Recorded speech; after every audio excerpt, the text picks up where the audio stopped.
రుణమాఫీపై political రణం కొనసాగుతోంది. పార్టీల మధ్య మాటల యుద్ధం పీక్స్ కు చేరింది. బీఆర్ఎస్ బీజేపీ విమర్శలకు అదే స్థాయిలో కౌంటర్స్ ఇస్తోంది అధికార కాంగ్రెస్.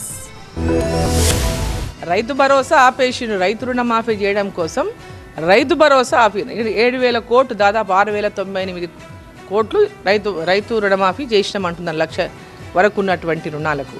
సో నేను అడుగుతున్న ఒక మహబూబ్ నగర్లోనే చెప్తా, ₹1,00,000 రుణం తీసుకున్న వాళ్ళు 51,317 ఉంటే 20,130 మందికి మీరు రైతులకు మాఫీ చేసిండ్రు అంటే మీరు పూర్తి మాఫీ చేసినట్టు ఎట్లయితుందా అడుగుతున్నా. మీరు 10 ఏళ్లలో 7 లక్షల అప్పు చేయడానికి 7 లక్షల కోట్ల అప్పు చేయడానికి మీరు చరిత్ర ఉంది, కానీ రైతుల పొట్ట నింపి వాళ్ళ జీవితాలను బాగుపరిచే యొక్క తత్వం మీకు లేకపోవడం తెలంగాణ అది నిజంగా బ్యాడ్ లక్. అది మీ మీద పెట్టుకున్న ఆశలు కోరికలు మీరు మర్డర్ చేసేసారు. బీజేపీ ప్రభుత్వం కేంద్రంలో ఈ 10 ఏళ్ల కాలంలో రైతులను నడ్డి విరిగేటట్టుగా వాళ్ళని మర్డర్ చేసేసారు.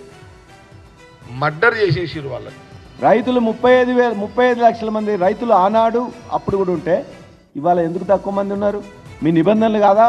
మీ నిబంధనల వల్ల, మీ ఆంక్షల వల్ల రేషన్ కార్డు లేని వాళ్ళను లెక్క తీసుకోలే, ఆధార్ కార్డు లేని వాళ్ళని లెక్క తీసుకోలే, ప్రభుత్వ ఉద్యోగస్తులను లెక్కకు తీసుకోలే, ఐటీ పే చేస్తున్న వాళ్ళని లెక్కలకు తీసుకోలే.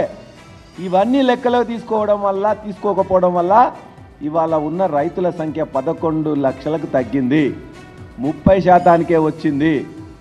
ముఖ్యమంత్రి గారు 2 లక్షల రూపాయలు ఇస్తారనేటటువంటి మాట మా ఎన్నికల ప్రచారంలో ఎంపీలు అందరం చెప్తే దీని ఇవ్వడు అని గోబల ప్రచారం చేశారు బీజేపీ ఒక పక్కన, బీఆర్ఎస్ పార్టీ.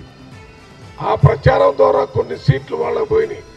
లేకపోతే మొన్న జరిగినటువంటి ఎన్నికల్లో 17కి 14-15 సీట్లు కాంగ్రెస్ పార్టీకి వచ్చాయి.